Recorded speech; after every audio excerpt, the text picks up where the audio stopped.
The assault on the Austrian reserves becomes the turning point of the battle. Now, the Prussians can play their trump card. The Prussian needle gun, the first well-functioning breech loader. With it, the ammunition is loaded from the back. When the trigger is pulled, a needle pierces the cartridge and ignites the primer, which propels the projectile forward.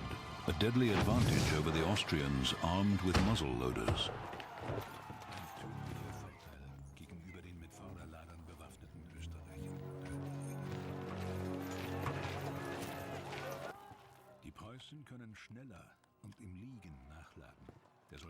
The soldier remains in cover.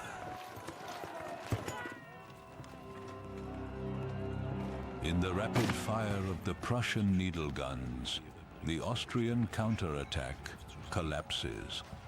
In just under half an hour, thousands die. Their death decides the battle.